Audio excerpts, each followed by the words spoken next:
What's up guys, today we're coming at you with the Eachine E10W, and this was sent to me by Eachine, a seller on Amazon, and we got a Wi-Fi enabled, app controlled, app FPV, nano camera quad. Let's check it out.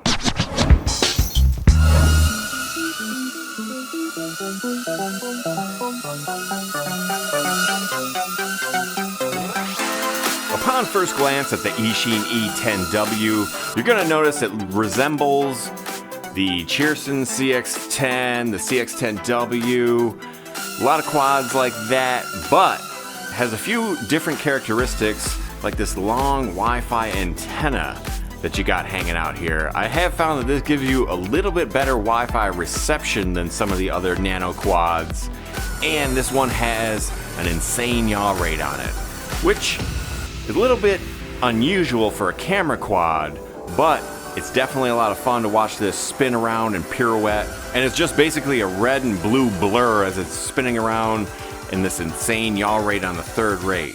Now, one downside of this is when you're flying outdoors, if you get any sort of wind when you yaw it in the third rate, a lot of times it'll just yaw itself out of the sky. So definitely be aware of that. Kind of meant a little bit more to be an indoor flyer than an outdoor flyer, I think. It is capable of flying outside, but definitely flies a lot better indoors unless you're flying around on a fairly calm day. But that can be said of most nano quadcopters. Most of these nanos have a hard time fighting the wind, and this one is carrying the weight of a camera, and it's got the Wi-Fi set up in it too, so a lot of stuff going on in here. So the motors are working extra hard, and it is a little bit susceptible to the vortex ring state that I talk about so often on here, where you kind of get in that wobble of death, and because of the weight of this one, that tends to happen quite a bit. But it is pretty cool quadcopter, and I've had a lot of fun with this. Did have one issue in my house flying this one around where it seemed to get a little unresponsive and I lost connection here and there. I think that might be something to do with my Wi-Fi network in the house, but I did find that flying it outside, you know, in the fields and whatnot, I didn't have any issues with that at all. And 90% of the time I didn't have any problem with it in my house also. Just on one occasion seemed to have some issues with connectivity. But the Wi-Fi works on the same 2.4 gigahertz frequency that the controller works for this little quadcopter, so fairly easy to get interference on any of these toy grade quadcopters. So definitely not something that would turn me off to this quadcopter, but something to be aware of. Also, the Wi-Fi camera that links up to your smart device is always a cool trick, and people seem to love that. Being able to record the files onto your phone and share them easily, and I have found that the picture quality is pretty good for such a small quadcopter. It's pretty crisp, pretty clear. It is a standard definition picture, but it still is pretty crisp and pretty clear. And I have found that the Wi-Fi signal back to the quadcopter is pretty reliable, so no complaints there. Had a few dropouts here and there, but that's pretty standard for any of these Wi-Fi camera quads. A lot of times the signal will just freeze and then it'll come back to you. So pretty on par with any of the other Wi-Fi nano quads I've tested. And this one is app controlled, and it's your basic standard Wi-Fi app. It's gonna have a button for your still pictures, a button for your video camera, a gallery button, rates, and you can fly it with the G sensor also, and you can turn the sticks on and off, and you can actually fly this one with the app also, although I never really tested it that way because I'm not a huge fan of flying quads that way. I'd rather fly them with the transmitter if I have a transmitter available. If you examine the quadcopter, it's kind of got this metallic blue color, almost like a silvery blue, and on the front you have your camera, a little pinhole camera. Wish these camera lenses would be a little more wide angle, but they seem to always stick the narrow angle lens on these. Definitely would enjoy seeing a wide angle lens on all camera quads, especially since this is a nano quad and you're going to be flying this in your house quite a bit and probably in some confined spaces, so it would be nice to have the wide angle lens, but not a huge deal. And if we look over here on the left hand side, you have what would normally be an SD card slot, and it has this long Wi-Fi antenna hanging out. And it did say in the manual to kind of have it pointed downward, so you get a little bit better reception on your Wi-Fi signal back to your phone. So that's why I have this one hanging down like this.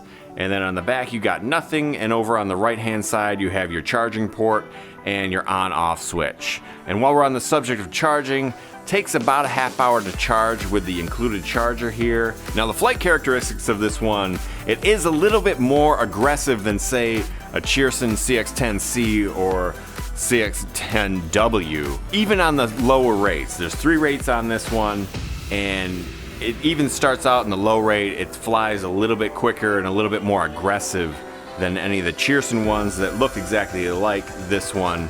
So definitely something different going on with the flight programming of this. And then you get on the second rate and the yaw increases quite a bit, and you can do some pretty interesting funnels.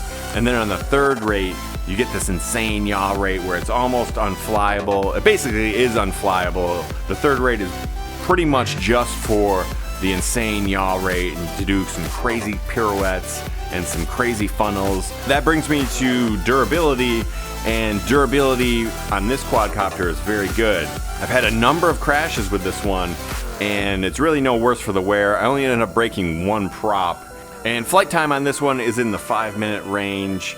Gonna vary a little bit, maybe 5 minutes, 5.5 minutes, depending on if you're flying indoors or outdoors. You're gonna get a little bit longer flight time indoors because you're not fighting any sort of elements. And outside, if you got a calm day, you should probably get about 5.5 minutes. But if you're fighting any sort of wind, the motor's gonna have to work harder and you're gonna be expending more energy, so you're gonna get a shorter flight time. Range on this one hasn't been a problem. I've flown this one pretty far away from myself and definitely lost orientation, but I still had control of the quadcopter. So you're definitely gonna lose orientation before you lose signal of the quadcopter. Talking about the transmitter real quick, you will notice that it is slightly larger than your average nano quad, and it does come with this nice cell phone or smart device holder, and it really is a nice addition to this Wi-Fi nano quad, the cell phone holder.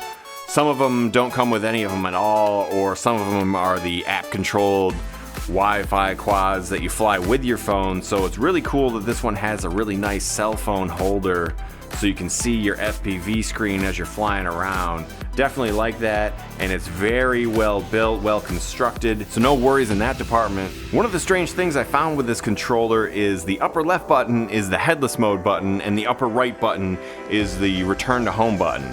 And both of them seem to work fine, but those positions are kind of mostly designated towards the flip button and your rates button. So I always found myself hitting those buttons expecting it to change the rates or flip the quad, and it was either putting it in headless mode or doing the 1-key return. If you haven't flown a lot of quads, it probably won't be an issue for you, but if you've flown a lot of quads like I have, I'm so used to those bumper buttons being the flip and the rates button that I kept on hitting them. So your left stick, if you press in your left stick, that's actually gonna change your rates on it, and it's gonna start out in 40% rate, second rate is gonna be 75%, and then your third rate is gonna be 100%.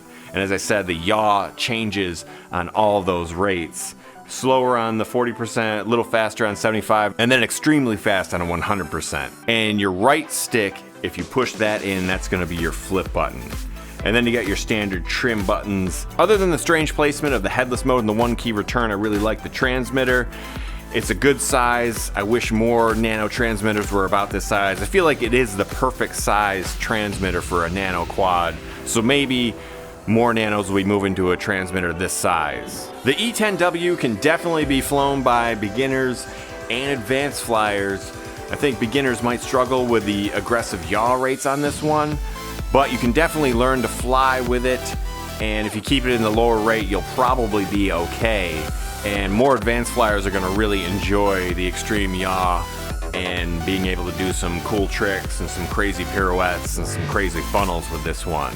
There you have it, guys, the Eachine E10W sent to me courtesy of Eachine, seller on Amazon. I want to say thanks again to Eachine for sending me this one for review.